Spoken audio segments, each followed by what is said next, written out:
Hello, my name is Justin DeClue, and I'm here today with Will Sloan. And you're listening to the Important Cinema Club. And this is a very important episode. More important than most important, because it's our 100th one.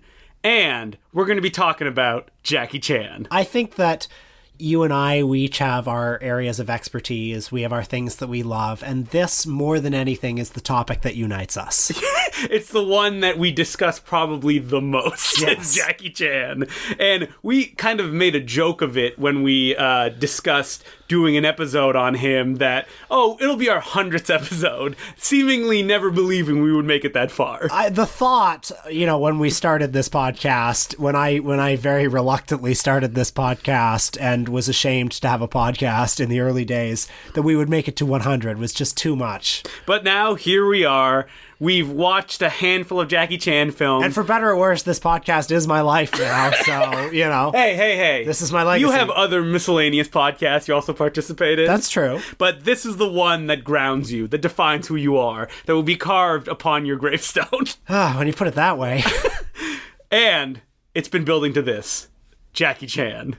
So, when did you fall in love with everyone's favorite kung fu comedian, Will? I would say pretty much the time that anyone of our age and skin color on this continent fell in love with him. Kind of in that Rumble in the Bronx era. I mean, you remember seeing the ads for Rumble in the Bronx. I remember seeing it on TBS is the first time I saw Rumble in the Bronx, and I taped it on VHS, and I watched it over and over and over again. The only action star who does all his own stunts. Well, I should jump in right now and say that Jackie Chan does not do all of his own stunts, even in his prime. Wait, what? This is what we're going to do with this episode. We're going to, break some of those. We're a couple of mythbusters.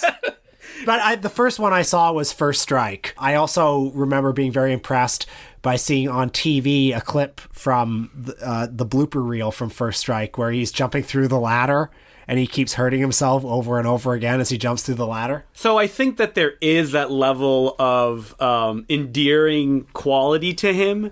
The fact that you see these blooper reels and you see him try to do this stuff and fail. Yeah. Which makes him more interesting to especially kids. And when we were kids on the schoolyard, we used to talk about Jackie Chan almost like he was a folk hero. Like you would hear about all the injuries that he'd had. I remember one kid for show and tell brought in this poster for Rumble in the Bronx that had a picture of his body with little arrows to all the body parts, and it would say, nose broken during the making of Operation Condor, head got a hole in his skull from Armor of God, rib cage broken during this, that. Yeah. Well, I don't want to jump too far ahead because we're going to do something this episode that we don't usually do, which is go through a artist's work chronologically, because I feel that there's something to be gained by doing that, especially someone like Jackie Chan that me and Will know very well in each phase of his career. Well, also Jackie Chan just as a career, his career is just this huge teeming edifice. It's just fascinating how many times he's had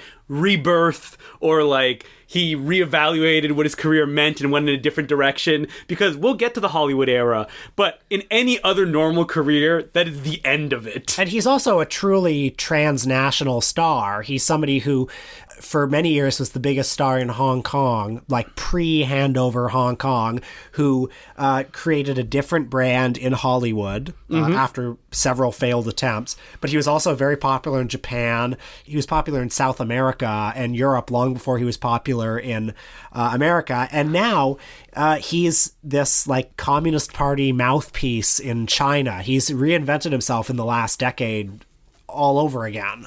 So let's jump all the way to the beginning, which is, where's Jackie from? He was born April 7th, 1954. His real name is Chan Kon-sang. Translates literally to born in Hong Kong, Chan. And he was the son of Charles and Lily Chan, who were refugees from the Chinese Civil War. He has been described as an energetic child in that classic, Buster Keaton way, in that, even when he was a kid, he was doing all this crazy shit. And basically his parents dumped him at a school where they didn't have to take care of him. Well, there was a famous story that right after his mom gave birth to him, they almost sold him for $26 to like a British doctor. But they waited 6 years before they ended up actually basically selling him into a life of indentured servitude with the Chinese Opera School. And if you want to know more about Charles and Lily Chan, his parents, for some reason or other, there is a movie about their lives called A Tale of Three Cities that came out in 2015. Starring Tang Wei from Lust Caution. Yeah. And it's a big, serious, dramatic production that Jackie Chan himself does not appear in and is not mentioned for some weird reason. It's like that show Gotham, but for Jackie Chan. So at the age of 6, Jackie, as a small boy, was sold into the Chinese Opera Company. And Chinese opera at the time was a very thriving art form, not like the opera that we have here. It was a very acrobatic art form. And it was also a very populist in the terms that it could play to any crowd. Yeah. Like the Peking Opera School specifically, they used to do shows at the Lai Chi Kok amusement park in Kowloon, which Jackie Chan himself as a child would perform in, which, as Will discovered, is documented in the background of an episode of Robert Culp's I Spy. Yes. Where you can actually see a very young Jackie Chan and his classmates doing like acrobatics and stuff like that. Yeah. So if you don't know what the Peking Opera School is, like Will said, it was basically like the worst boarding school / army barracks ever. So from like age 6 to 16, Jackie and his classmates, from like 6 a.m. to midnight, are just forced into back-breaking labor, horrible training regimens. They would be beaten and deprived of food if they didn't live up to their master's expectations. They had almost no formal education at all, and even to the point where, at least as late as the 90s, Jackie Chan was functionally illiterate. In his book, I Am Jackie Chan, which he of course wrote, he spends a long time describing his experience in the Peking Opera School. This is the event in his life that had not only defined him, but he keeps going back to over and over again. You cannot listen to an interview with him where that does not get touched upon at some point in time. And if you watch an early Jackie Chan movie like Drunken Master, and you marvel at his physical prowess, at his unbelievable athletic ability, and you think, why hasn't there been a star since that? Why hasn't there been a generation of stars to take the mantle of people like Jackie Chan and Sammo Hung? And it's because, well, the kind of back-breaking, horrific training that the Chinese Opera School forced upon these kids is no longer common anymore. But this school did something very important in Jackie's life as well, other than give him the acrobatic training, which is it gave him the connections that would define his career up until this day. When you read about Jackie Chan and his school days, it's impossible to avoid what's the 7 little fortunes. So these were 7 students that was led by their teacher, Yu Jim Yun, and they actually all adopted his name. Yun. So they were known as Yung Lun, who was also known as Sammo Hung. There's Yung Lu, who was Jackie Chan. Yung Bao, who was the third brother in Sammo Hung, Jackie Chan, and Yun Bao. The 3 of them had many films together. Yun Kwai, also known as Corey Yun, who would go on to be a very famous director, and any late 90s, early 2000s Hollywood martial arts film has him as a choreographer. He was Jet Li's personal action choreographer for a long time. Yung Hwa, who was mostly famous for doing villainous roles in movies. He's in a lot of Jackie Chan films in the background. And most famously, he has a prominent supporting role in Kung Fu Hustle. Yung Tak and Yung Mo. Both of those never really got any fame, but they worked a lot with Sammo Hung. But like right in there, you've got 3 of the biggest Hong Kong action stars of the 80s, one of the biggest Hong Kong choreographers of all time, several other prolific stuntmen and actors. Like, it's a whole generation of Hong Kong stars that came out of this awful school. And Sammo Hung was the leader of them. He was the oldest. In I Am Jackie Chan, Jackie talks about how Sammo was a huge bully that he hated. And when he first arrived in school, there was a standoff where Sammo kept punching him in the nose, trying to get him to, like, join his side. And Jackie just refused to do it. And Sammo Hung was also the first of them after they were released from the Chinese Opera School. They all transitioned into the burgeoning Hong Kong film industry to become stuntmen. And Sammo was the first one to become something of a star. Yeah, he actually got involved with filmmakers like King Hu with A Touch of Zen, where he actually worked on some of the action. He became most famously friends with Bruce Lee and was a stuntman in a bunch of films. And in the opening scene of Enter the Dragon, he fights Bruce Lee. And Sammo actually, after a few years of not being involved with Jackie, brought him under his fold again, and that's why Jackie is one of the stuntmen that gets beaten up by Bruce Lee in Enter the Dragon. So from there, Jackie kind of like bounced around, mostly working for Sammo and looking for a chance to act. After the death of Bruce Lee in the Hong Kong film industry, many unscrupulous producers were looking for the next Bruce Lee. And among them, the director-producer Lo Wei. Who's the one who basically launched Bruce Lee. Yeah, he directed Bruce Lee's films The Big Boss and Fist of Fury. Jackie Chan had earned this reputation in the Hong Kong film industry as being the stuntman who would do the really crazy, really terrible stunts. The stunts that other people would be afraid to do. So they picked him, and they did, 7 or 8 kind of serious kung fu movies that weren't very good. New Fist of Fury. Shaolin Woodmen. They're very long, sometimes up to 2 hours, as we discovered when we started watching Shaolin Woodmen, that are very generic. Like, Jackie is good at what he does, but Lo Wei is a man who was after a buck. He wasn't really interested in, like, invigorating the genre or doing anything new. He just wanted a product that he could sell. There are a ton of early Jackie Chan movies. Drunken Master and Snake in the Eagle's Shadow from 1978. They are the breakthrough. They're the ones where his comic kung fu style is crystallized. But there are a ton of movies before that, if you were a kid in the 90s or the early 2000s trying to get into Jackie Chan, you would find them in Walmart on public domain DVDs. But you wouldn't find one like All in the Family, the one where Jackie does not fight, but does appear nude. Well, yeah, he has a sex scene in that one, and it was kind of like a soft core. Well, like, it wasn't really even really, like, sometimes you'll see, like, clickbait lists of, like, famous actors who did porn. And does Jackie appear in Yeah, that? Jackie does. It's not a pornography. It's not porn. Yeah. But you do get to see his dick. You see his dick? Yes, you do. I did not. I've not seen all. Well, I should check that out because I am a little curious what Jackie Chan's dick looks like. We've seen his ass in a ton of movies. One of those movies that kind of gets lost in the shuffle but appears in those public domain discs is Hand of Death, which is a 1976 film that not only co-stars Jackie Chan and Sammo Hung, but was directed by one Mr. John Woo. And it's not the John Woo, Jackie Chan, Sammo Hung movie you want. No, this is a John Woo who just finished working with famous director at the Shaw Brothers studio, Chang Cheh, and just proceeded to make one to prove that he could.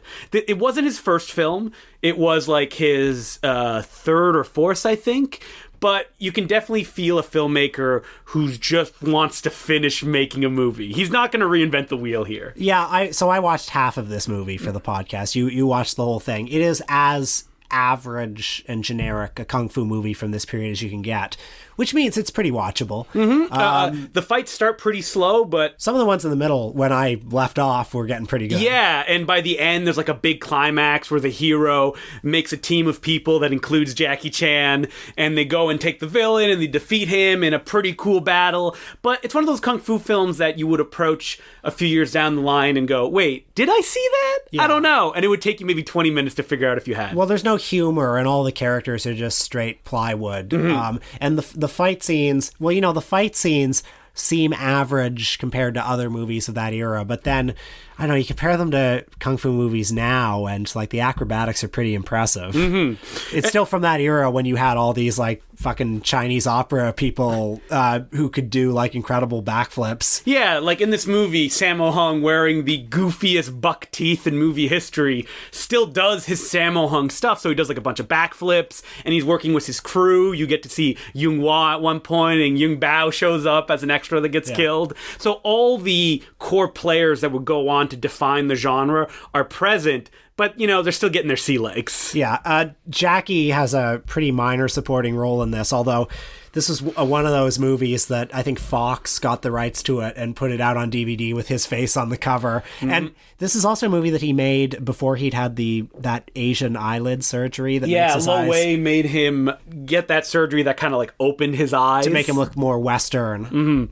And so after this film, which it feels just like a contract job, Jackie continued to work with Lo Wei. They made so many movies so quickly, and they just weren't doing the business that they expected it to do. Well, it's impossible to imagine Jackie Chan as the next Bruce Lee. I mean, not only because we know him now as a comic kung fu star, but he doesn't have the same charisma as Bruce Lee. He's, you know, a small, not particularly handsome, not particularly, he doesn't have a lot of sex appeal. He's a pleasant screen personality, but he's not intimidating at all, and he doesn't have the swagger that Bruce Lee does. I mean, they tried so hard, like in Shaolin Wooden Man, they even made him mute in an attempt to, like, be a more intimidating screen figure, and it just doesn't work. Well, his face looks too silly. Yeah. He's got this big nose, you know? Exactly. And so eventually Lo Wei, who was still churning these out, kind of just gave a little bit of control to Jackie. Jackie had all these ideas of what he wanted to do with kung fu movies, and this kind of played out in a picture called Half a Loaf of Kung Fu, which was his first real comedy kung fu movie. And which Lo Wei locked in the vault and didn't release for several years until after Jackie Chan had become popular. So on one hand, Lo Wei is the one that gave Jackie Chan the chance to star in movies. While it did lead to nothing, did grab the attention of another producer, and that's In Young. So in 1978, there's the 1-2 punch of Snake in the Eagle's Shadow and especially Drunken Master, where, as Jackie Chan has said in so many interviews since then, he was designed to be an inverse of Bruce Lee. You know, Bruce Lee punch high, I punch low. Bruce Lee is a superhero. I punch, it hurts. And this came out of the fact that Jackie wasn't working for Lo Wei. He had been loaned out of his contract to work for In Young and Seasonal Films. And the filmmaker that they put Jackie with could not have been a more perfect match, and that was Yu Ping. And people may recognize his name as the action choreographer who did stuff like Crouching Tiger, Hidden Dragon and The Matrix. And even in 1978, he was like a Shaw Brother utility player and was working his way up as an action choreographer and as a director. Well, his style of martial arts couldn't be more different than Bruce Lee's. Bruce Lee is very quick and brutal and direct, not a lot, a very no-frills style without a lot of, ostentatious motion. Yuen Woo-ping is all about, the wild acrobatics. Drunken Master, which is really the key text in these early years of Jackie Chan, I revisited it this week. And I think it might be my favorite Jackie Chan movie. It's so good. I mean, it's kind of like, not to compare it with these movies in any other way, but watching it, I was reminded of something like Breathless or something like A Hard Day's Night, where it's this like lightning in a bottle. It's this moment when somebody sort of discovers the possibilities of the medium, discovers the possibilities of their talent, and is still has that initial rush of excitement over it. What's fascinating is that Drunken Master is so fully formed right from the get-go. Mm-hmm. And while Jackie had been making movies for a few years, they're so distant to what Drunken Master is. Mm-hmm. And that it exists in such a pure form is just, breathtaking. In this one, he plays Wong Fei Hung. And Western audiences may not be familiar with Wong Fei Hung, but he was a great Chinese folk hero, an herbalist, and a Chinese patriot. The subject of over 100 movies in Hong Kong. There was one very famous Wong Fei Hung series that actually did run for 100 films. Yes. And from there was kind of break-offs. There was a lot of Shaw Brother pictures, like Marshall Club was Gordon Liu, that starred Wong Fei Hung. And then there was also, later on in the 90s, he became really popular again when Choi Hark made Once Upon a Time in China, starring Jet Li, which is a Wong Fei Hung story. But the gimmick with Drunken Master is this is before he becomes the great revered patriot and is a bratty school child and has to learn the martial way. And so he gets trained by his stern taskmaster of a teacher, Beggar So, another great Chinese folk hero. And of course, the other gimmick is that he can fight better if he gets drunk and does the drunken boxing style. And his master is also played by Yu Wo-ping's father, yeah, who was also a stuntman. And what's funny about this movie, like the idea of somebody, the drunker they get, the better they can get at kung fu, is such a ridiculous and awful notion. And but such a pure Jackie Chan idea. It's super funny, and also the movie actually does show you some of the bad sides of alcoholism. Like there's that section in the movie when Beggar So, when like Wong Fei Hung goes off and to get Beggar So a drink, but then he spends the money just buying stuff for himself. and you see Beggar So back at his little hut, and he's like trembling. He's getting the DTs, and the villain comes and tries to fight him, and he can't fight because he's got the DTs. Like there is a certain melancholy undercurrent to the depiction of alcoholism in this film, which Jackie Chan would put the ultimate pin on in the conclusion of the sequel, Drunken Master 2. Well, yeah. So Jackie Chan has often said that he regretted that Drunken Master glamorized alcoholism, and in Drunken Master 2 he tried to make amends with a scene that was cut from the American release prints, where at the end he, I don't know, basically shows up and he looks like he has mental difficulties. When I was watching Drunken Master again, like, Drunken Master is almost 2 hours long. Even so, I think it really flies by. It was on Netflix, and I highly encourage anyone to watch it. Like, it has so many fights in it, and, you can take for granted what he does, because these fights are so dense. Mm-hmm. There's so much packed into them. Like, think how hard it is to do one backflip, and then think about how much stuff, how many flips, how many, like, propelling himself through a small space, how many, like, manipulating two bodies. Sorry, I'm babbling. So easy when you see it on screen. And after Drunken Master, Jackie actually had to go back and work for Lo Wei again, and he ended up making Fearless Hyena, which was his attempt to kind of bring that kung fu comedy thing, and he was credited as a co-director. But it's okay. Fearless Hyena, it feels good. Kind of like, a little bit of a pale imitation. It wasn't until the next film in 1980, The Young Master, that Jackie Chan directed himself, that I feel that his vision matures into even a little bit beyond what Drunken Master is, which was still like person-on-person fight scene.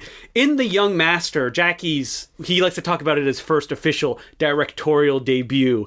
This is the first time that you see Jackie start to consider every fight as like, what is the gimmick of this fight scene? And then I'm going to exploit it from every possible angle. Well, even in Drunken Master, like, it's impressive that, I guess, one of his central ideas, which is that the fight can be centered around an object. Like, you can do so much business with a stool in a fight, and you can find every way to use that stool. That's present in Drunken Master. And then, The Young Master takes it to the next level. Because, like, in this film, you have a scene where Jackie is fighting a police officer. Then he realizes that the police officer really loves this one flute that he has, and he keeps putting the flute in front of his face, so the police officer has to not hit it and find weird ways to try to get at him. Or even, like you mentioned, a fight with a bench, and the way that you can use the bench and every angle of the bench to get comedic potential and just jaw-dropping awesomeness out of the physical feats you can get out of that.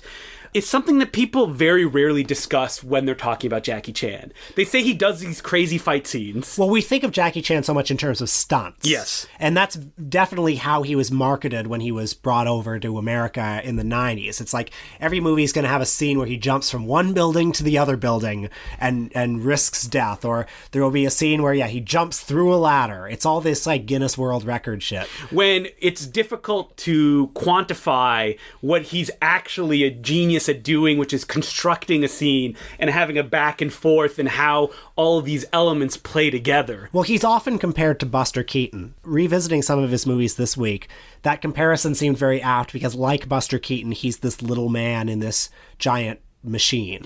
There's actually a really good article that the critic David Kerr wrote before Jackie became a hit in North America, where he compares Jackie as not an anarchic figure. He's not creating chaos where he goes. He's actually a conservative one, which is he's trying to bring order to these crazy situations that he finds himself in.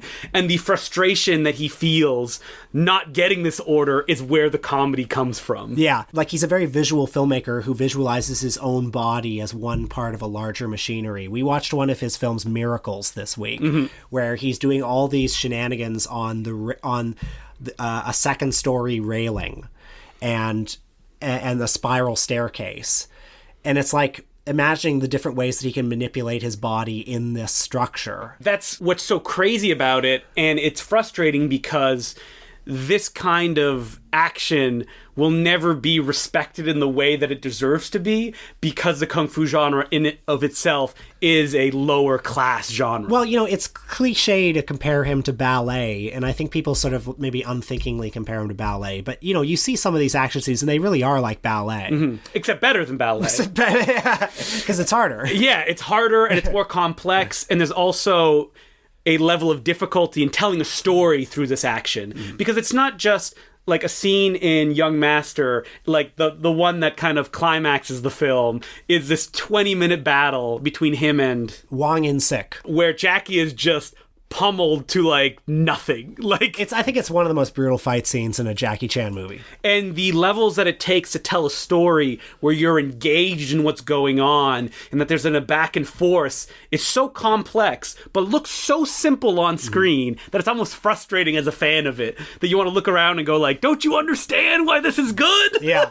Well, I mean, revisiting his movies too, like one might not always think of these action scenes as an art form where the artist's personality is expressed through them. But like, I was reminded of what a Jackie Chan scene looks like artistically, philosophically, how a Jackie Chan fight scene, what it has to say is different than what a Bruce Lee fight scene says or what a Sammo Hung fight scene says. Because a lot of people, when they talk about Jackie Chan fight scenes, they mean one very specific thing, and that's kung fu and comedy. Mm-hmm. But that's not exactly what that means. Like his fight scenes have a philosophy to them that is somewhat similar to what a Buster Keaton set piece looks like.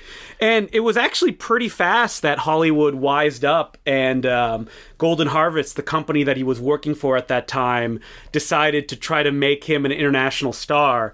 And they did this by pairing him up with the man that technically, I guess, made Bruce Lee a star, Robert Klaus, the director of Enter the Dragon and the director of the Jackie Chan film Battle Creek Brawl, which came out in 1980. I have a soft spot for this movie. Yeah, the thing about Battle Creek Brawl is it gets the happy-go-lucky, charming Jackie Chan personality, and it's also fun to see Jackie Chan in like a Depression-era America context. And I feel like Robert Klaus is a director that doesn't have the chops to give Jackie what he needs to do, but he respects what Jackie does and wants to see him do these things. Well, my sense with Enter the Dragon is that Bruce Lee was a very strong-willed personality, and also Bruce Lee had enough clout in the Hong Kong film industry that he could basically say, I'm directing my own action scenes. Mm-hmm. With Battle Creek Brawl, I'm not sure that Jackie Chan was that forceful a presence on the set. He could have been, though, with the hits of Drunken Master, yeah. and he's talked about that some of the big problems he had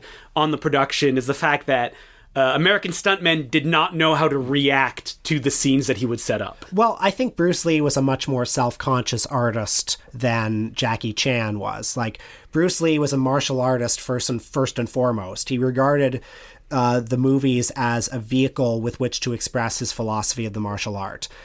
Jackie Chan was an entertainer, and I think he's a very instinctive entertainer.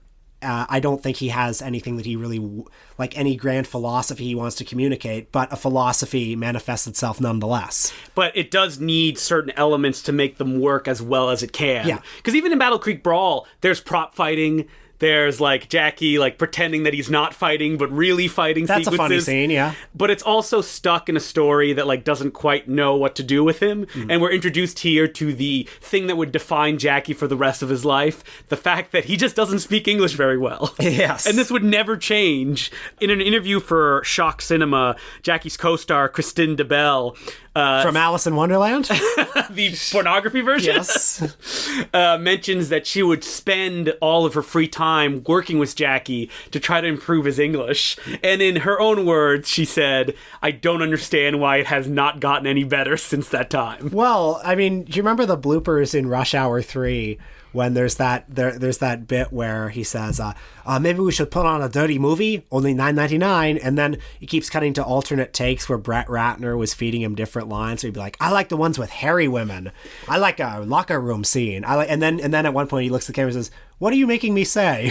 Jackie would often learn his lines phonetically, and even as recent as The Foreigner, the film that came out this year, would read all of his lines off cue cards throughout the scene. Well, I mean, there are times when you see him interviewed, and we've seen him interviewed on stage a few times in Toronto, where his approach to the English language is almost like his approach in a Jackie Chan fight scene, where he's like grasping at whatever props are available, you know, whether it, like in a fight scene, he might be grasping at like pool noodles and chairs and, you know, whatever he can do to bluff his way through the fight. Yeah. And in a conversation, he's grasping at whatever word he can get to. And so Battle Creek Brawl wasn't a big hit, but like Golden Harvest kept trying to push him as an international star. He appears in both Cannonball Run movies as a Japanese race car driver, in one of them appearing with Michael Hugh, the famous comedian of the Hugh brothers. And in the other one, appearing with Richard Kyle from the James Bond films. And in I Am Jackie Chan, his autobiography, he tells a funny story where Sammy Davis Jr. Kept coming up to him on the set and saying, "Cicadas." And then he found out later, Sammy Davis Jr. thought that cicadas meant hello in Japanese. And then Jackie Chan says to him, "I'm Chinese, not Japanese." And he goes, "All right, baby." Walks off.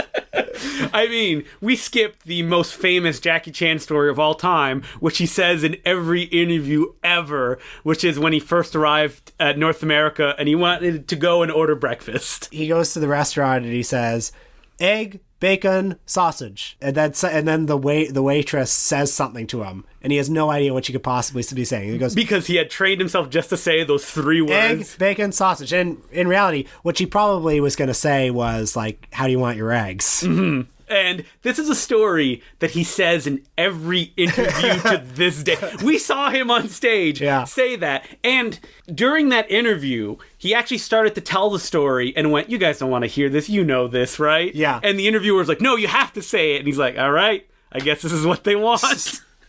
But even though that he was having difficulty penetrating that English-speaking market, he was pretty much at the height of his power in Hong Kong, like as high as you could get at that time, because in 1982 he directed Dragon Lord. And this is a film that's not really held in much high regard as like a classic Jackie Chan film, but it is a fascinating production in the sense that it was incredibly difficult for Jackie because he kept trying to push things as far as they could go.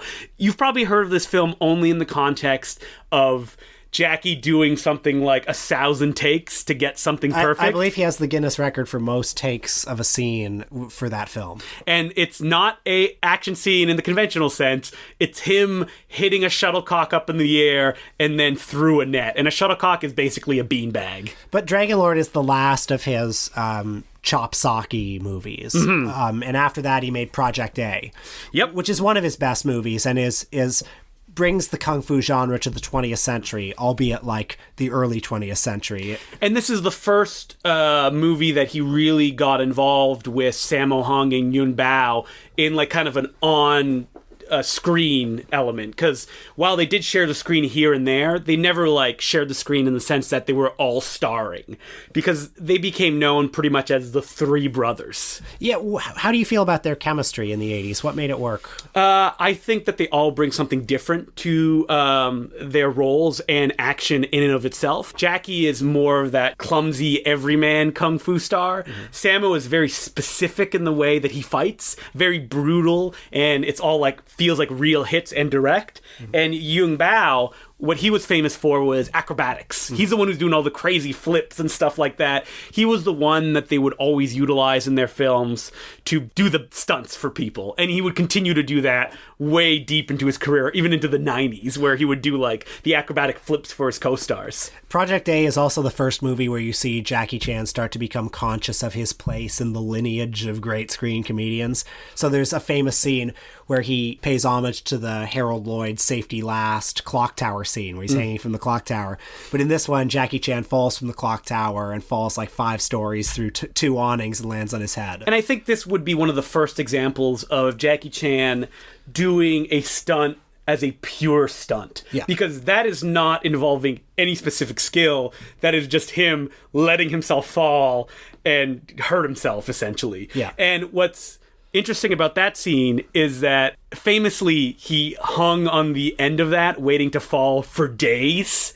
He just needed to build up the courage, the legend goes, until he could finally do it. And then he did 3 takes. And those 3 takes are in the film. Yeah. There's one where he bounces off one of the awnings and lands. Yeah, that's right.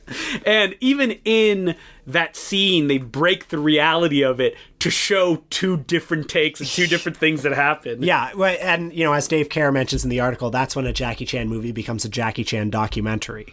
And I think that you can also see a tension that's already forming in Project A between Sammo and Jackie, because Sammo was the biggest brother. Like, he was above Jackie from the start of Peking Opera School up until, like, pretty much Drunken Master. Yeah. They both had careers that ran side by side. Sammo was a director as well. He was also a star. He also had hits. But at Project A, Jackie is more famous than he is. And even though that Sammo is directing Project A, he's co-starring in Project A, it's Jackie's face that they're going to put on the poster, and he's the one that's leading the film. And Jackie's the one who starts to have these, like, global successes, movies that can be exported to the rest of the world. Sammo was only briefly given the kinds of budgets Jackie was getting, and he never had the international reach that Jackie had. Did you know that Robert Klaus, the film that he wanted to make was Jackie Chan after Battle Creek Brawl, was a pirate film? Oh, wow. And Project A is also a pirate film, and Jackie kind of stole that idea from him to make it his own? Also with Project A, like, moving away from the kind of classical kung fu genre, you see Jackie Chan caring less about the martial arts, the form of the martial arts. Yeah, the early movies, are so much about, like, kung fu, or they're about drunken boxing or different kinds of styles.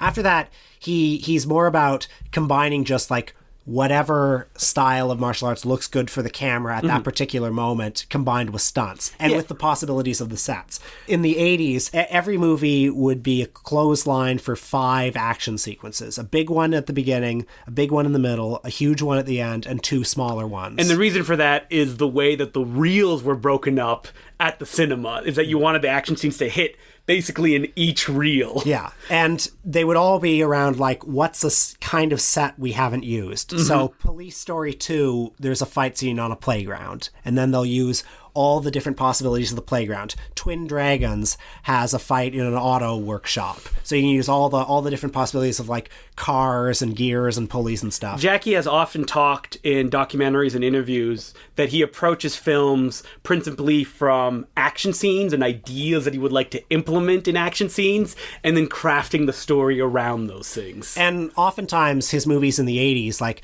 the shopping mall scene at the end of Police Story, which is one of his very best action scenes, that might have taken a month or 2 months to shoot.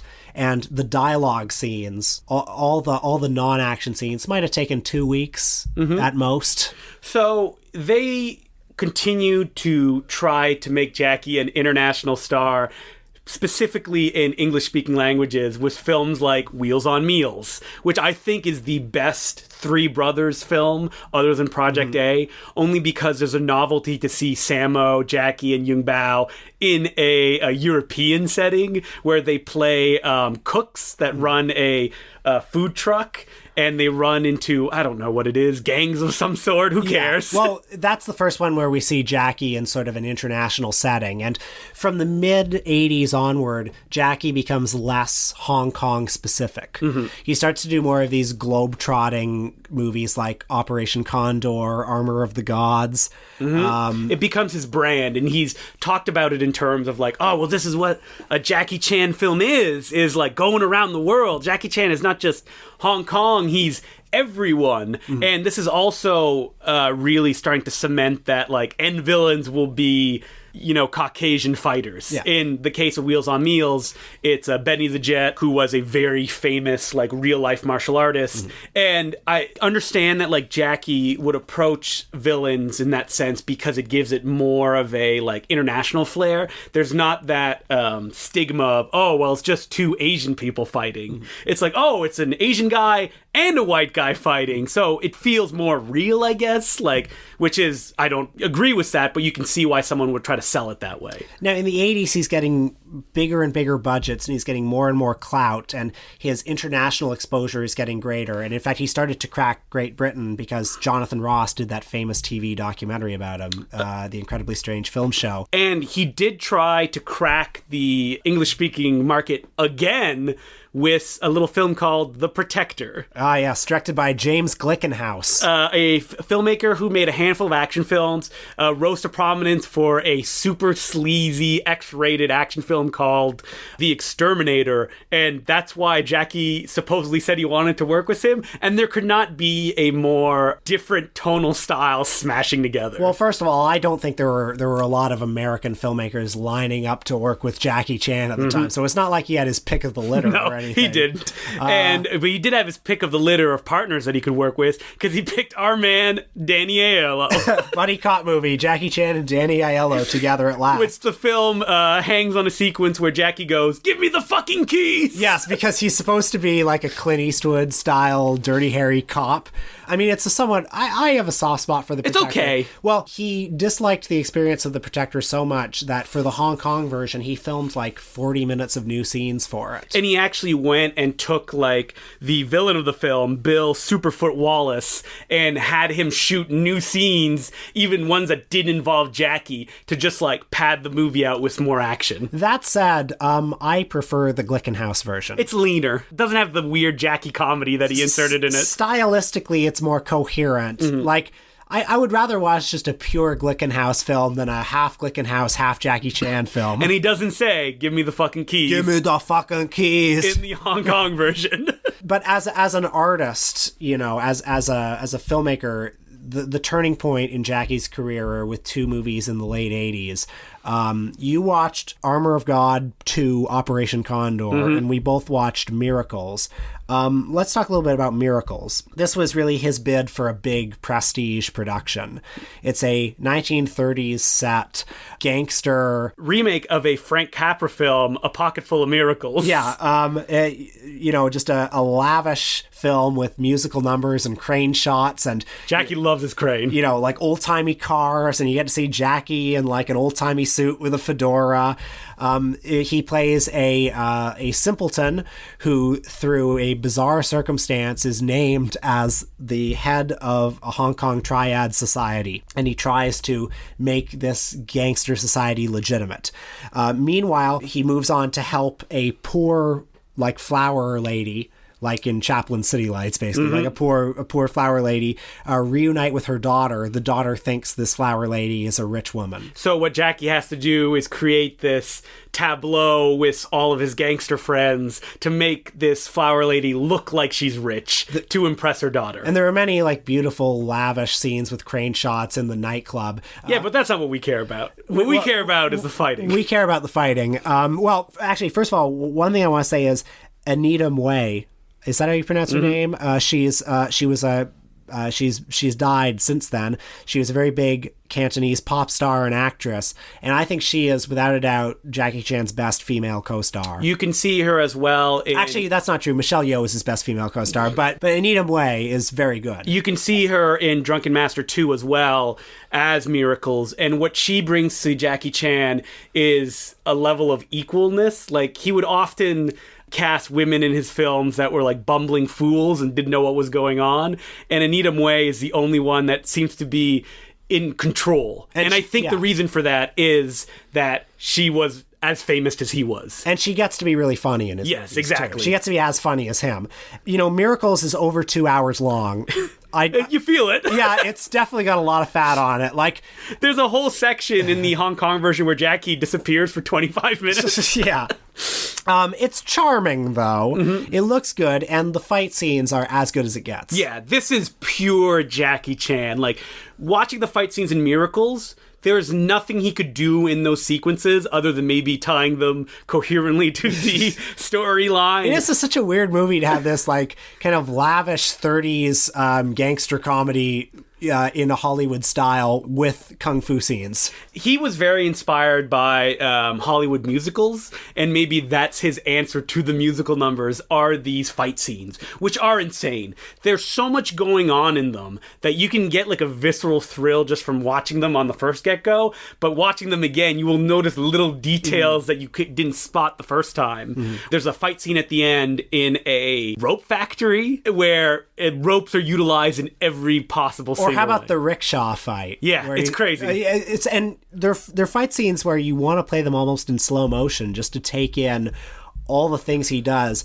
I mean, I'm coming back to this idea that like we take it for granted when we watch one of his movies. You remember in Rumble in the Bronx, there's that fight in the gangsters' headquarters where he like propels himself through a grocery cart. It's half a second on the screen, but think about how hard it is to propel your fucking body through a grocery cart. And not only that, but implement it in a scene where it just gets to play quickly and then it's gone. Yeah. Like, you catch it almost in the moment, and then you're moving on to something else. Yeah, because your eye can't take in all this stuff, you know? Like, it's just moving so quick. When Jackie talks about, like, oh, I spent 90 days on a fight scene, there's a reason for that. Like, everything is so precise and so perfect that, like, us normal human beings who just want entertainment can't appreciate it for all that it is. Miracles was a success in Hong Kong, although I don't think it was as big a success in other territories, and it didn't get the awards recognition that he was hoping for. Yeah, this was one that he really pushed, that, like, I can do something different. Like, I'm giving you the fight scenes that you expect from me, but I really want you to focus on this other stuff. But the problem with that is that when you open the film and you have, like, this super amazing action scene, you just want more of that and just waiting for the next thing to happen. Yeah.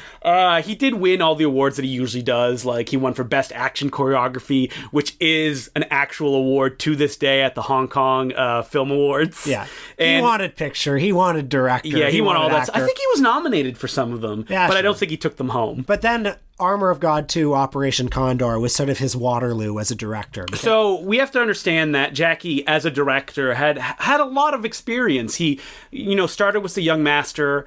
He went on to do other classics like Police Story, which was his reaction to The Protector. Project A. Yeah, Project A.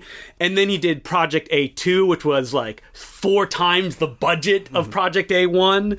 And Armor of the God 2, Operation Condor, I don't know what was going through his mind when he made it. It just must have been like, I need to push this as far as I can, to the level of like almost Heaven's Gate. Complexity and having to construct all these things. There's a set piece in the film, which is this Indiana Jones style. Jackie plays a guy named Asian Hawk who goes and steals. He's like a treasure hunter, And where they have like this comedy farce scene in a hotel, and they build the inside of the hotel and the outside of the hotel in Hong Kong just for like this farce action scene, which is amazing, but the level that it took of detail just to do this, like, he went super over budget, super over There was days. a ton of like Egypt location footage, I think, and there's the famous wind tunnel action scene at the end. I mean, it's a movie that was, Hong Kong is a city of 8 million people, so a Jackie Chan movie was never going to break even at this level in Hong Kong alone. Yeah, he couldn't do it. Yeah. At that point, the Golden Harvest basically said he can't direct anymore. And so they more or less handed the reins over to Stanley Tong, became his favorite director. He would direct Police Story 3, Super Cop, First Strike. And Stanley Tong has a much more cosmopolitan style, a much more globe-trotting, and a less Hong Kong-specific style. So Stanley Tong was in a way an ideal director for that period when Jackie Chan was transitioning into Hollywood. But at the same time, this was also the first period where Jackie started to work with people you could actually call auteurs, or people with a different kind of vision, because right after the kind of fiasco of Operation Condor, he would go on to do things like star in Twin Dragons, which was a Choi Hark Ringo Lam joint, which is like this, it's just another action comedy inspired by that Jean-Claude Van Damme classic Double Impact. It's Jackie Chan and his twin, Jackie Chan. With some really bad special effects. But what you would see in a movie like that, which was only made to fund the building of the Directors Guild Association in Hong Kong, is like a weird, different kind of style to a Jackie Chan film, like a Ringo Lam / Choi Hark style, which is weird because you're not used to seeing that kind of stuff. And Jackie would continue to work with other filmmakers like Kirk Wong in Crime Story, which was his attempt to kind of go away from his persona as like the, comedy guy by adapting a real life kidnapping case. But at the same time, he and Kirk Wong butted heads on set, and the film is unofficially co-directed by Jackie Chan, and by the end you are getting those fight scenes that you expect from him. Yeah. Or a favorite of me and Will's, City Hunter. Directed by Wong Jing, who's kind of the most populist / schlockmeister Hong Kong director. Wong Jing is a filmmaker known for like really broad slapstick comedy. But an auteur, a man with his own style and his own preoccupations, I think it's fair to say. Yeah, it is. City Hunter's a comic book, And City Hunter is the craziest Jackie Chan film. And at the time when I was getting into him, was such an outliner that it like gained a special place in my heart. City Hunter is a film that defines everything that I love about Hong Kong cinema in its trashiest form. Like, it's really dumb, but it's got crazy expressionist touches. It has like insane stunt scenes. It has like a Dick Tracy sort of color scheme to it. And like Jackie at one point rides a skateboard in the most absurd sequence in skateboard film history. Well, there's the famous climactic scene where he gets imbued with the spirit of a Street Fighter arcade game, and then he ends up fighting as every character from the Street Fighter franchise. This is also a film that has stuff like a musical number and a gambler who can throw cards like weapons. So it's really got everything. But it was an experience that Jackie Chan hated, to the point that in his biography he gives it, I think, one line. Yeah. Where he's like, I don't like this movie. I think he said like everyone was disappointed. Expectations were high when me and Wong Jing collaborated. But and then there was Drunken Master 2, where it was made as a benefit film for the Hong Kong Stuntmen Association, I think. And it was originally directed by Lau Kar-leung, the director of so many of the great Shaw Brothers films. Yeah, probably the most famous Hong Kong action choreographer in history. But he was fired midway through production, and a little bit awkward as he's one of the like sub-characters in the movie. And Jackie Chan took over directing, and when you watch Drunken Master 2, which was released here as Legend of Drunken Master, a lot of these films were basically shot chronologically. And you can tell at around the 2/3 point, it becomes a Jackie Chan movie. The style of fighting becomes very different. Lau Kar-leung was much more of a purist in his fight scenes. He wanted to show what drunken boxing really looked like. Jackie Chan said, that's boring. Let's do it a fun movie way, because he's not reverential to the martial arts. Which is a little bit ridiculous when you see what Lau Kar-leung went and did right after with Drunken Master 3, which Lau Kar-leung directed, which is not reverential at all. It's just a silly lark. But the thing with Jackie Chan taking over Drunken Master 2 is the final fight of that movie is the best he's ever done. It's him versus his bodyguard, Ken Lo, who was known as a kicker, and it's insane. Like, you sweat watching it. Yeah, you do. But I think Drunken Master 2 also marks the end of Jackie Chan's golden period. Yeah. That 15 years of just incredible creativity.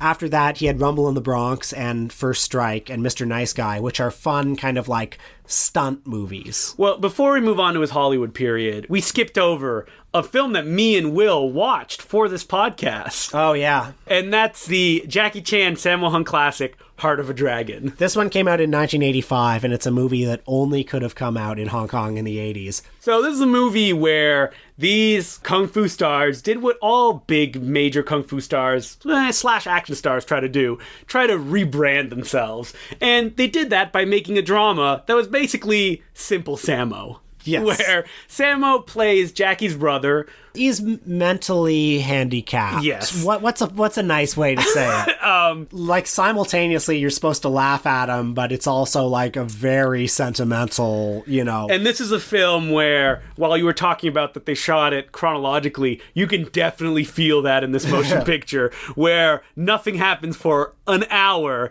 just Jackie playing a guy named Jackie, like he always does, who's a cop who wants a different life, doesn't know how to deal with his brother who has mental mental difficulties. And then an hour in, diamond smuggling gets involved. And then it ends with, an incredible action scene.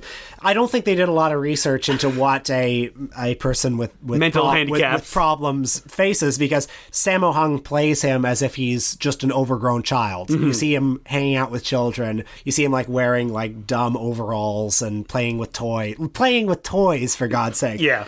So this is a movie that I kind of got a kick out of, just because it's got great action scenes. Yeah. And secondly, just the audacity of it. I mean, this movie. The action scenes are so brutal, like especially the final one, where there's no comedy in this. This is Sammo at his most like, I want to show the real hits. And, like, I want it to hurt. And you can see the difference of the way Sammo Hung shoots an action scene, Jackie Chan, where Jackie just kind of lets the camera step back. It'll move a little bit to follow the action. And through rhythms of editing and tableaus, that's how he'll make his action scene. Sammo is all about the way the lens captures that action and like little moves to accentuate it. Like the camera is working within a dance of the action, which is funny because that's not usually how Jackie works.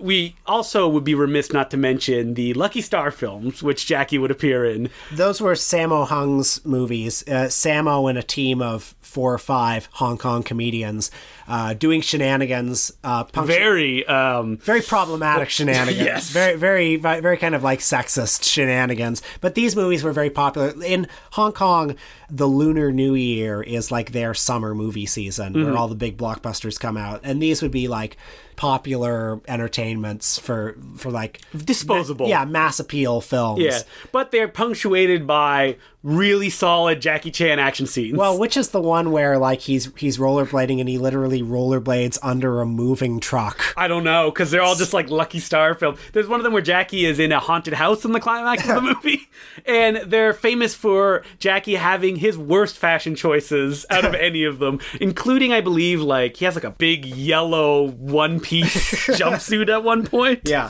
that's the one where he roller skates under the truck. So, after Legend of Drunken Master, what ended up happening was the film that broke Jackie Chan in the English-speaking market, and that is Rumble in the Bronx. Now, the circumstances of why this happened specifically like that, I'm not 100% sure on, but I think it's just a bunch of like little elements finally coming together, and a studio, in this case New Line, deciding, all right, we're going to push them. Well, there had been a lot of hype around the Hong Kong film industry. Those in the know, like there were advocates like Quentin Tarantino, who presented him with his MTV Movie Award Lifetime Achievement Trophy, or like there were people like Sylvester Stallone and Bruce Willis were trying to find opportunities to co-star with Jackie Chan. They wanted Jackie as the villain in Demolition Man. Yeah. Ridley Scott wanted Jackie as the villain in his Japanese set film Black Rain. The publicity around Rumble in the Bronx didn't really sell it as a kung fu comedy, but what it sold it as, this is the action star who does all his own stunts. Yeah, that's where... No fear, no stuntman, no equal. That's what the tagline was. This is where Jackie as, like, I do all my own stunts was defined. And unfortunately, this is not true. He does most of his own stunts compared to Stallone. And if you look even at Rumble in the Bronx, the big jump that he does between the buildings is not him. That's the director, Stanley Although they Tong. fake it in the blooper reel they show him at the other side of the building doing a victory dance. Well, I was going to say Jackie Chan might not have considered himself a huge stunt master, but a lot of... I mean, he is a huge stunt master. But a lot of those films would end with like a big stunt. Like audiences in Hong Kong look forward to whatever the big stunt was going to be. And I think it was just sort of expected in Hong Kong that action stars did their own stunts. Yeah, I've heard stunt choreographers talk about that actors don't have to do their own stunts, but they're looked down upon if they don't. So even like a pop star like Andy Lau, if he tries to like not do it, they'll get a stuntman for him, but it's a little bit embarrassing. And Jackie, like, he started as a stuntman, but the fact is that when Rumble in the Bronx came out, this was 1994, he had been a action star for 25 years. That's a long-ass time. When Rush Hour came out, he was 44. Like, that's insane. I think it was always a little bit hard to sell Jackie Chan here. Like,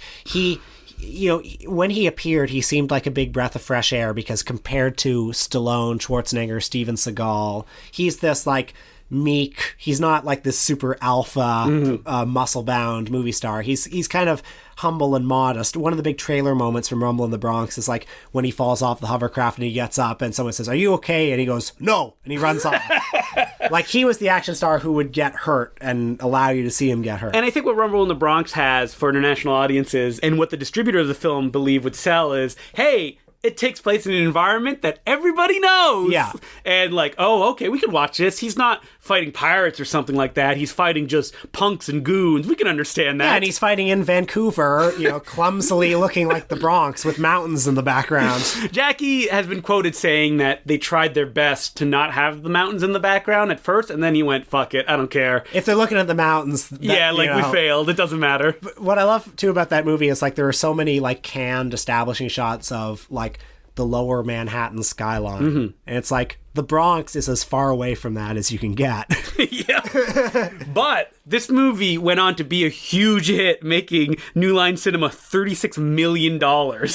And it was also, I think, one of his biggest hits ever in Hong Kong, too. But I think in America, like, Jackie Chan's otherness was part of his appeal. Like, he was this little, like, 5'4" Chinese man who spoke broken English. There's something, like, a little bit otherworldly about him, you know, and the fact that this tiny man could do these incredible stunts. Right from Rumble in the Bronx onward, he already cemented his Hollywood stardom by appearing in an Alan Smithy film, Burn, Hollywood, Burn. Which, if people don't know what this movie is, it's just like a travesty of a motion picture. Where starring Eric Idle as Alan Smithy. And Jackie Chan appears in a fake movie trailer with Whoopi Goldberg. Listen, if we talk about fucking an Alan Smithy film, we're going to be here all day. Let's get, like, so Rush Hour. We talked about Rush Hour on a premium episode. Yeah, we did. And that was a huge hit, but I think it's interesting, like, how relatively small his period of American superstardom was. I mean, I don't know quite what to attribute it to. Clearly, Hollywood didn't take him all that seriously. They were casting him in movies like The Tuxedo, which you and I watched today. Yeah, the thing about Jackie in Hollywood is that other than the Rush Hour films, all the roles that he had treated him as an other. Yeah. And, I mean, there's a lot of reasons for that. Mostly racism, but also... He doesn't speak English. Yeah, he doesn't speak English, and he's a middle-aged man. Hollywood hasn't built itself the infrastructure to create a lot of roles for Asian people in general, sadly. But add a middle-aged Chinese man who can barely speak English. And what ended up happening was they would put him in, like, gimmicky action films. So you got him in Shanghai Noon with Owen Wilson in a cowboy situation. Or you have him in, like, Around the World in 80 Days, where he played with Steve Coogan and going on a bunch of wacky adventures. Or you have him in The Tuxedo. And I think there was also an uncertainty about how much to emphasize the comedy. Because in Rush Hour and in Shanghai Noon, he's the straight man. You know, like... There seemed some uncertainty as to, like, how much comedy would American audiences accept from an action star. Now, The Tuxedo was marketed as a comedy. Yes. So, yeah. Is it a comedy, though? We watched it together. Not a lot of laughs. I mean, in a strict, like, generic sense, I think it probably is a comedy, but... So, this is a film that is as miserable as you can get. We put this movie on thinking we would have fun with it, because Jackie Chan in a magic tuxedo... I mean, we both saw this movie back in the day. And hated it. Yes. But like, I think... I thought we were more mature and that we could, like, appreciate it for what it is. We could see the nuances of the story. But instead, what we got was a film that tried to fight what people like about Jackie Chan. Well, one thing I like about this movie is Jackie at least gets to be kind of upbeat and cheeky. And he talks a lot. He talks too much. Yes, probably. Does. He plays a limo driver to a James Bondian secret agent, and when that secret agent is struck down or fallen ill or whatever the hell happens to him, I think I was looking at my phone, Jackie puts on his tuxedo, which it turns out, like, gives him Inspector Gadget-like powers. This is one of those things that's so frustrating, is that, like, they had to find reasons why Jackie could, like, do kung fu fighting as opposed to just, like, letting him... Like, guys, he starred in movies where his name was Jackie Chan. Like, just let him do what he does. The idea of, like, him putting on a magic tuxedo, it's such a lame idea. It reminds me of Slam Dunk Ernest, when Ernest has the magic shoes. It's just such a low-rent idea for a movie. And also, he's paired with Jennifer Love Hewitt in this film. And they hate each other the entire time. Do not fly. And the reason that Jackie made this movie is because it's a DreamWorks production. You watch the action scenes in all of the movies, and they're basically like if they forced like a grown adult who has like a master's to repeat kindergarten. Like, he's done all this boring bullshit early in his career. Well, as we were watching it, you were speculating. Can you imagine how they treated Jackie on the set of this movie? Mm-hmm. They were probably like, well, Jackie, you've never worked in a movie this big before. Yeah, welcome to Hollywood, eh? Yeah. And Jackie not only, like, starred in movies, he also directed them. Like, Miracles is 100 times the Tuxedo in complexity. The Tuxedo is a film where, like, a punch is not thrown until 40 minutes in. It takes so long for him to put the fucking tux on. And then he only gets into, like, 2.5 fight scenes. Well, it's a painfully repetitive film because, like, they're about, like... 4 parties they visit. The second half of the movie is just him and Jennifer Love Hewitt go to a fancy party, and then he goes inside the mansion, and then he, like... he gets into some farcical fight where there are some misunderstandings. Then they go to the next party. Mm. Every one of these parties looks exactly the same. There is a funny scene where he kills James Brown, although James Brown, it turns out, it survives. And he goes on stage instead of James Brown and he sings Sex Machine. If people were wondering, no, James Brown and Jackie never share the same frame together. That they do in the closing credit blooper reel. Do they? Yeah. Oh, okay. Yeah. And keep your fucking eyes on the screen.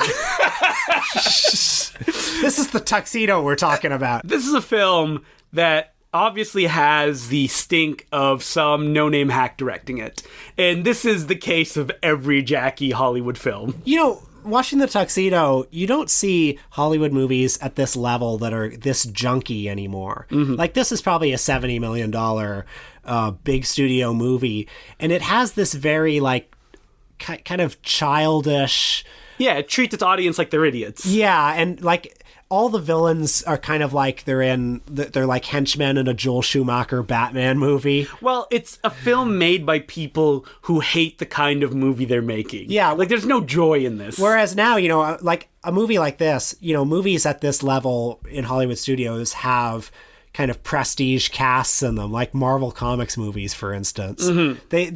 The affect that they give off is not quite so unpleasant and joyless as this one. I mean, the only reason that Jackie probably had the success that he did in Hollywood is because Brett Ratner supposedly is the one that wanted him to be in Rush Hour. Yeah. He was like, I want Jackie Chan, and he let Jackie Chan do his thing in limited capacity. Well, he had an idea for what to do with Jackie Chan. Mm-hmm. It's an idea I disagree with, frankly. Yeah. I also think Brett Ratner's a bad man. Brett Ratner's a very bad man, and it's crazy to consider that Rush Hour 2 was such a massive hit. It was the number 4 movie of the year. $226 million. Insane. It's also crazy to remember that Rush Hour 3 had Roman Polanski in it. You bring that up every time we mention it. Because I think about it every single day. Every day. I think of... Welcome to France! At some point, there is that scene where Roman Polanski, as the Border Patrol cop, puts on a rubber glove and says, "Welcome to Paris," and that's a big trailer moment. Roman Polanski threatening to rape Jackie Chan was a huge trailer moment. So Hollywood almost instantly realized they did not know what to do with Jackie Chan. He appeared in such trash as The Medallion. Garbage. Which came out in 2003, which is still weirdly more of a Chinese production, being directed by Gordon Chan, the man who made Fist of Legend, and would go on to be a mainland Chinese sellout. Saw that movie in a theater. Now, this is also the period when Jackie's starting to have some trouble in Hong Kong. Mm-hmm. Because after, 20, 25 years of squeaky clean press, he fathered an illegitimate child with Miss Asia. Yep. There was that famous incident where he barged on stage of a concert drunk. All stuff that chipped away at his squeaky clean public image. The fact that he had no role in the life of his son, JC Chan, pretty much. Yeah. Shipping him off to live somewhere else while he did his own thing. He married his wife and basically abandoned his family. Mm-hmm. And, it's not really our place to put moral judgments, although I think this, if we were to do that, I think this comes back to the idea that Jackie never really grew up. No. If you listen to him in interviews, he talks about the Peking Opera experience, and that's such a part of him to this day, and he never had like a chance to like grow up in a sense, because right after that, after being beaten and forced to do all this shit, he was thrust right into the film industry. So he's still a kid in some sense. So after moving on from Hollywood, after Hollywood had no more use for him. Yeah, Around the World in 80 Days was like the last one that he basically had in Hollywood, which is a decent film. And after I think it's kind of fun. Yeah, it is fun. Yeah. I think that it's an example of like where Jackie could have really worked in this sense. Like, it's a film that treats him with a level of respect. Well, it's got fun action scenes. And Sammo Hung shows up in it. Steve Coogan, is pretty good. But he goes back to Hong Kong, and in the mid-2000s, he made a string of movies, including New Police Story, which, if you watch it today, is more dated than anything out of the Edison studio. It's just like fucking... Well, Jackie got into that period where he wanted to be a real dramatic actor. Now, every martial arts actor says this. Like, they're like, I want to run on the beach like Robert De Niro. Now, we've heard them say this multiple times. Sammo, Jackie, what beach Robert De Niro movie are they talking about? Well, in New Police Story, he plays a disgraced cop who, through his fumbling, his entire team was killed by a gang of 20-something hacker... Generation Xers. Yeah, Gen X, like, super cool, like, hacker criminals. I mean, he treats it with the respect that it deserves, weeping and crying and getting drunk. Oh, there are so many scenes of him like descending into alcoholism where he is like he brings all the dignity that he brought Drunken Master, like just staggering in alleyways.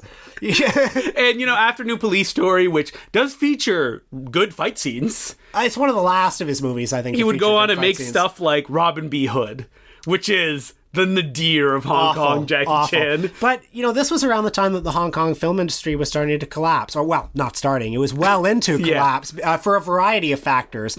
There was bootlegging. There was an aging talent pool. There was increased competition from Hollywood films. There was the, siren's call of the Chinese market. Yeah. Which Hong Kong never really worried about too much. The mainland China started investing more and more in their film industry. They started building more theaters. They started allowing American movies to play in the theaters so that they could fund a mainland Chinese film industry. They started to make movies like Hero, which was nominated for an Oscar. Curse of the Jade... I almost said Curse of the Jade Scorpion. What's that? The classic Woody Allen film. What's Curse of the... Golden Flower. Oh, yeah, that's another Zhang Yimou film. Yeah, these big kind of like state-sanctioned propaganda epics. And Jackie Chan started to go... I smell money over here. Yeah. So he further kind of alienated himself from Hong Kong by becoming a Communist Party mouthpiece. The kind of man who would say in interviews, I think the Chinese need to be controlled. Kind of Maybe they have too much freedom. Yeah. Any time sort of a pro-democracy protest would happen, he would be there to say why it was a bad thing. And so Jackie, you get the sense that he doesn't really have that much experience with the outside world. Well, I mean, I think he's somebody who's not all that smart. And, he never had to grow up. There's this one interview that me and Will have seen multiple times where he takes a camera crew through his secret, house that he has where he collects his stuff. And he goes, you start collecting something and it's your obsession, and then you have all of them, and you go... Wait. He shows his teacup collection. Yeah. He goes, I get really into teacup, and I collect teacup, and more teacup, and more teacup, and I have room full of teacup. And then I realize... Why? I don't like teacup. Pierce Brosnan, on the set of The Foreigner, said that Jackie fell in love with a garbage can, or like a garbage bin that he found, and Jackie went out and bought 5 of them.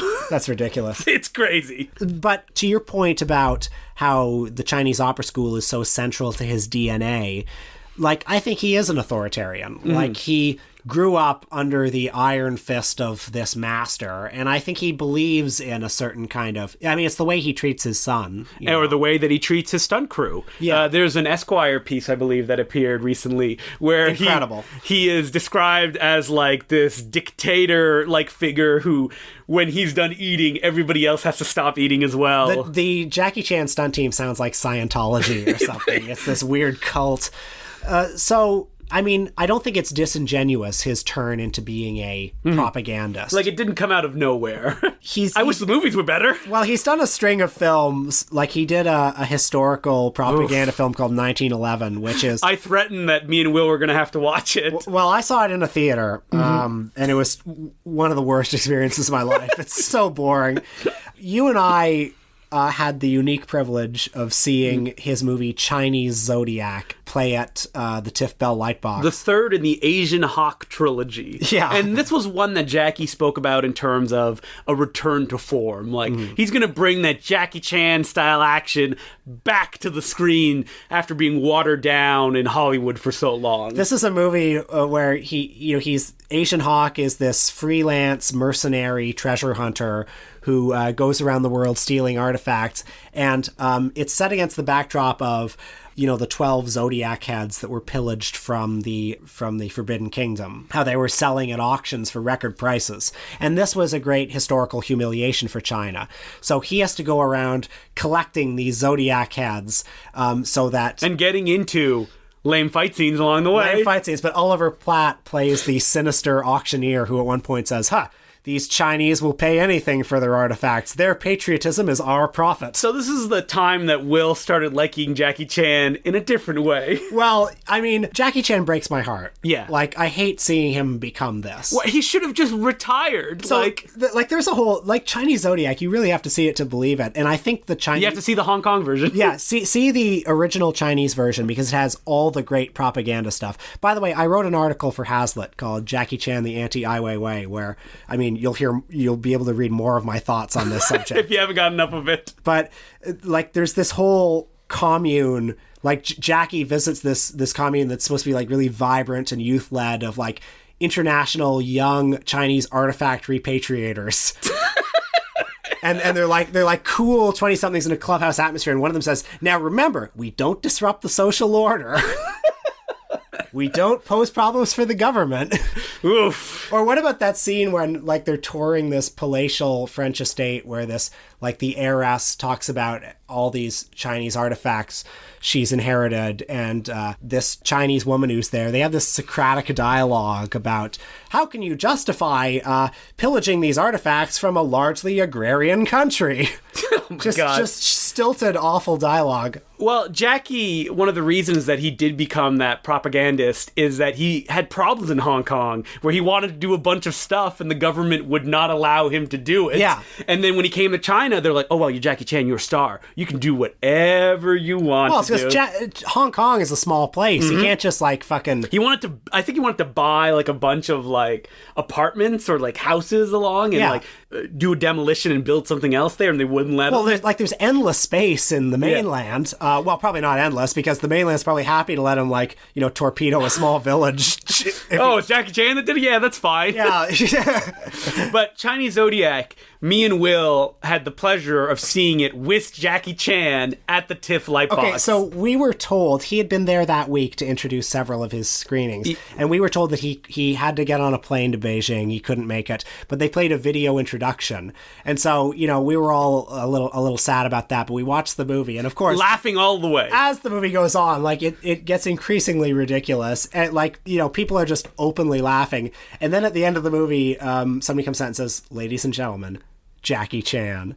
And of course we all leapt to our feet. Yeah. Because the end credits play to, a clip reel of all his great stunts. Because this was his 100th movie, wasn't it? Yeah, sure it is. Wink. Whatever. That's how it was marketed. And he comes out and, I think we're all, like, so grateful that he's there. but he probably was also in the balcony listening to us laugh at the movie. Supposedly, and I imagine that he's in the balcony, one lone tear running down his cheek, because the balcony was closed, which is ridiculous, because I'm sure it's sold out. Well, I mean, I'll never forget the first thing he said after it ended, where when the applause subsided, he pointed at the screen and he goes, "There's a lot of messages, huh?" But he also was super apologetic. Well, he was kind of like, no, I know it's not perfect. Some of the dialogue's not perfect. Still got to edit a bunch of stuff. I mean, it's biggest movie all time in China. I don't know. He kept talking about how they're going to make changes, and it's like, no, the movie is out. Like, you could walk into a store and buy the Chinese Blu-ray. Well, I don't know if it had American distribution yet. I remember I was at the screening with my friend Luke, and Dan Berube was in front of us. And Dan Berube, who's been on the podcast, he turned around and said, "Boy, I really feel bad about stealing all those Chinese artifacts now." And you could almost... I wonder if that's the moment where Jackie's, like, heart was broken in front of that Toronto audience. And he decided, you know what? I'm just going to dedicate myself to Chinese propaganda from now on. Do you remember the other time we saw him at the Toronto International Film Festival? Yeah, he did a Q&A. He did a Q&A, and it happened to be the same day that Silver Linings Playbook was playing. So, surprise appearance by Mr. Chris Tucker. Where Jackie's face just registered instant horror when he saw Chris Tucker coming on stage. But that's the quickest I've ever leapt to my feet for a standing ovation. And when he left, a beat went, and Jackie went, "Is he gone?" So, I mean, there's not much we can say about Jackie's career post-Chinese Zodiac that we haven't spoken about endlessly in the last 99 episodes, I think. We've talked about almost all of his major releases since then. Every time one of them comes out, we'll talk about it. Yeah, you know? And we'll probably still keep talking about it. And because even though I've kind of given up hope, I mean, The Foreigner was okay. I've kind of given up hope on him being like, giving me any more great movies. Well, he's not, like, he's old. He's old. He can't do that. But even so, like, this Chinese propaganda element, like, is kind of heartbreaking to me. Like, it soured the... the fact that he's just this mouthpiece for an oppressive regime is sad for me. But, I mean, I'm still interested in these movies because that's interesting. Yeah. It's interesting to see how the Hong Kong film industry has migrated to Beijing to become foot soldiers for this regime. I was reading some articles online about, like, how he's treated in China, like, or not even treated, just how people kind of look at him. Mm-hmm. And a lot of the time they look at him as a bit of a joke. Like, he's the old elder statesman who doesn't really know what's going on and says a lot of dumb stuff. Uh-huh. There was, I don't remember, what was the exact, like, phrase? Duong? Yeah, which was just a nonsense word that he said incorrectly. Yeah. And that people kept, like, saying it and, like, making fun of him to the point that it was repurposed as the tagline in the movie he made was Johnny Knoxville Skip Tracer. But, you know, Kung Fu Yoga made $250 million in China. Did it, though? Because the thing about China is that there's some problems with overinflation to their box office. Well, still, I think it was it's a hit. Yeah. By all accounts, it was a huge success. So, you know, he's laughing all the way to the bank. And the thing is that people will continue to go see Jackie Chan films. Like, I don't think he'll continue to appear in Hollywood films. The last one he was in was The Forbidden Kingdom and Karate Kid 2. Good movies. Well, The Foreigner is like a Hollywood co-production. Yeah, like an international kind of co-production. But there's no reason for him to do that. I feel like the sense that he did it, he went to Hollywood, he was a big star, everybody knows who he is. It didn't work out for him. He gave his trust in them. Like, oh, you guys know what you're doing, and they just let him down. So, like, there's no reason for him to go back there. Especially when he has, you know... master filmmakers like Ding Chen to work with, the artist behind Little Big Soldier, Police Story 2013, and Railroad Tigers. Listen, you're going to go see every Jackie Chan film as it comes out, and I'm going to be there with you. We're already planning on Tuesday to see another Jackie Chan film. Yeah, what's this movie called? I don't remember, but it's based on a famous Japanese novel. It's insane. Like... Yeah, there's another Jackie Chan movie playing at the Young and Dundas right now. Like, it's not an action film, though. No. So maybe he's getting into those non-action roles. But, you know, I've spent so much time over the last decade being kind of sad and disappointed about Jackie Chan, disillusioned by him. This week, to me, was a great opportunity to look back at some of the classics, and rediscover why I loved him and why I think he is one of the greatest entertainers in the world. Yeah, I think that there's no doubt that looking at his filmography, that he's a genius at what he does. And he is unparalleled because, like, no one did it like he did. And people have tried to imitate him along the way. Who can forget classics like... Billy Chong? Yeah, Billy Chong, Kung Fu Zombie, and stuff like that. But no one has been able to, like, recreate that Jackie Chan magic, which is unfortunate, but we have his entire body of work.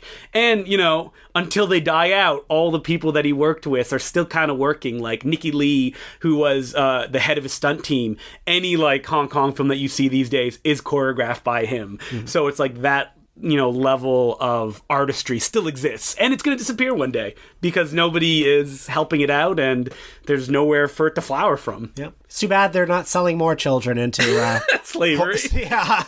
Well, all right, so that's it, our Jackie Chan episode. I hope it was everything that people hoped it would be. Sure is exhausting. I'm sure we'll return to this topic again and times. Again. I mean... We have a Patreon episode this week about an interesting side passage in Jackie's career. The films he made with Jimmy Wang Yu, a triad boss, because he was obliged to. So those were Fantasy Mission Force and Island of Fire. It's called the Contractually Obligated Jackie Chan episode. And if that's not enough... Last week on our Patreon, we also talked about Jackie Chan and his new movie, Bleeding Steel. Yeah. So if you want to listen to those, it's $5 a month.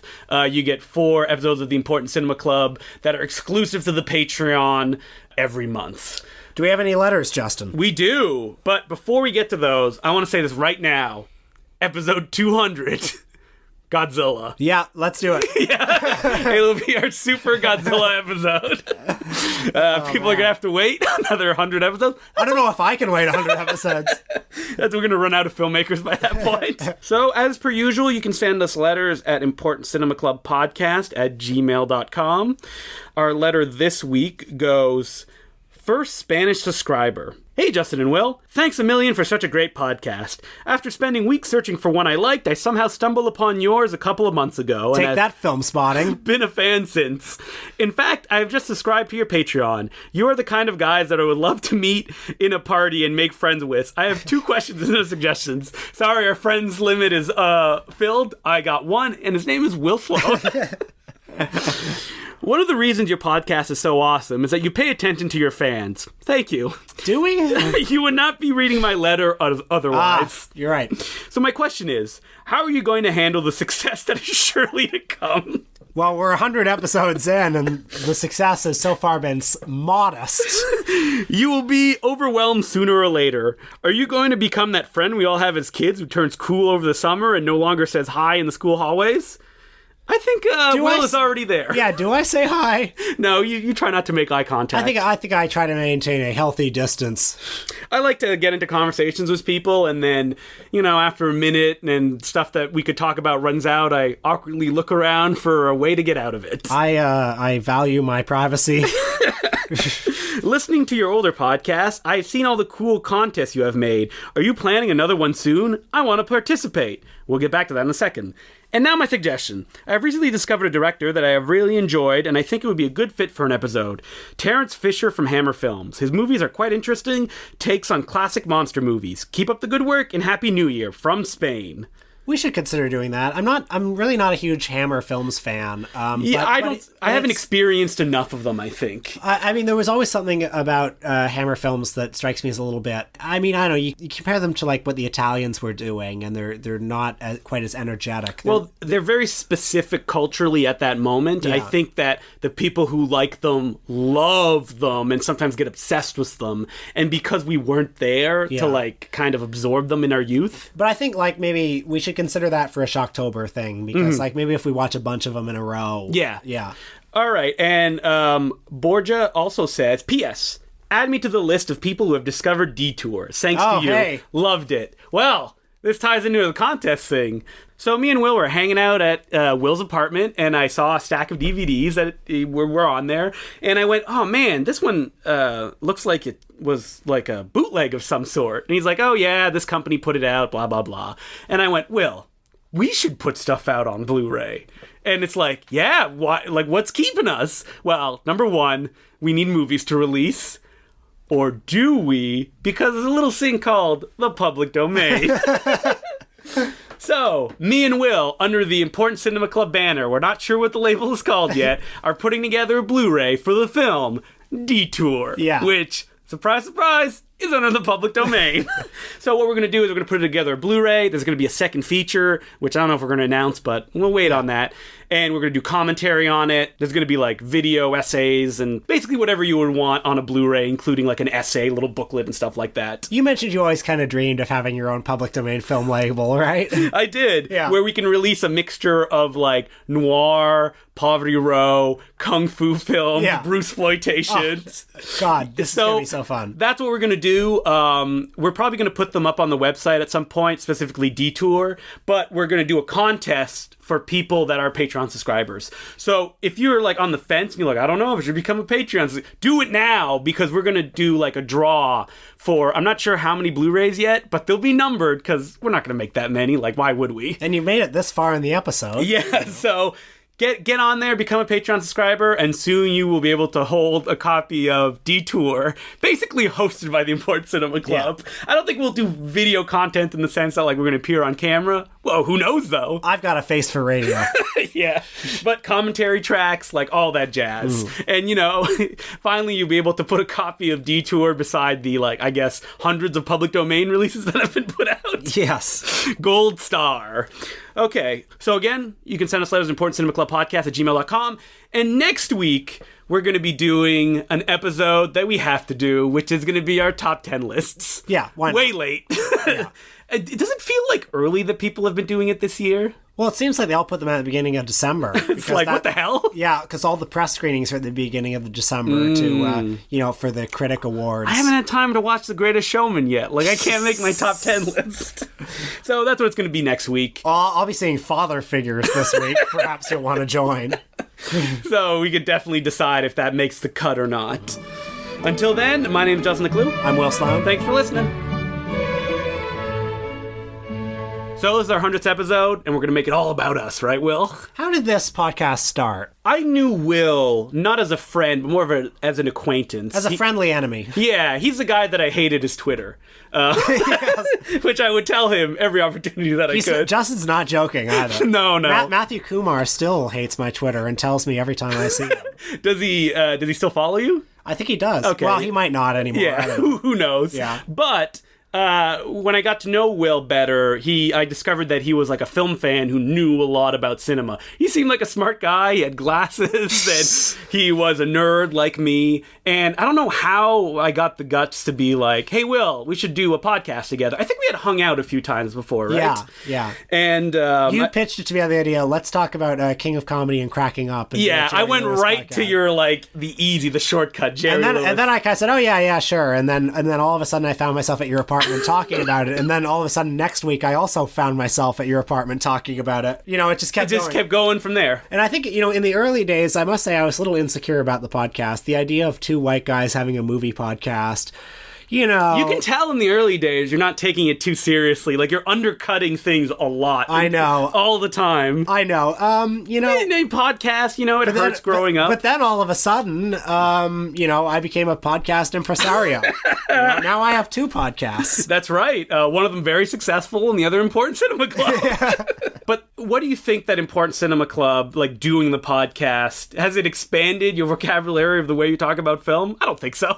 I don't know. I think having to, first of all, it's brought discipline to my life, having to do it every week. Because you have movies you have to watch. I have movies I have to watch. But also, like knowing that I have to fill some time talking about them and I have to have like somewhat coherent ideas about them has maybe sharpened my thinking a little bit. It's really kind of crazy looking back at all the podcasts that we did and realizing we talked for 40 minutes about this one thing, because I'm like, I don't remember talking about this. Yeah. What did we say about Mike Lee? Or Guy Madden? Yeah. Like, that's the craziest thing. Yeah. Or the fact that, like, it's a podcast that me or you have no idea how to advertise and that we've done none of it. So any listeners that we have just stumbled upon us. It's been a word of mouth phenomenon. Because we have film and podcast in the title. Yes. Is there an episode that you liked more than others that you've done? I mean, I guess Ed Wood or Jerry Lewis. I mean, probably whatever I'm most interested in. Yeah.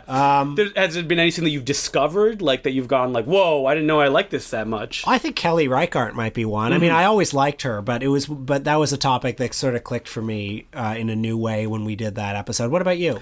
I'm trying to think if there's... I mean, Mike Lee, I hadn't really watched his movies, and I really enjoyed the ones that I watched. But as far as like something that I had an easy liking to, Wong Kar-wai, famous episode or infamous episode where my dislike for In the Mood for Love comes out loud and clear. That's still insane that you don't I like know. that movie. That's a movie that like I got to go back to it in like a year or so and watch it and go, man, I was completely wrong. What was I thinking? I feel very fondly towards our Poverty Row episode. I like occasionally if we can do a really comprehensive look at a subject that, dare I say, maybe educational. Yeah, I mean, the thing about this podcast that I enjoy the most about it is that I hope that people go away from it thinking like, oh, there's these movies that I want to watch that I had never heard of before. Because that's the most interesting thing, which is tough because when I look at a podcast and there's like guests on it, I'm like, I don't know who that is. I don't want to listen to that. So I can imagine it's the same idea when someone like sees a filmmaker or like a subject that they don't know about and they assume that, well, I've never heard of this, so I probably will have no interest in it.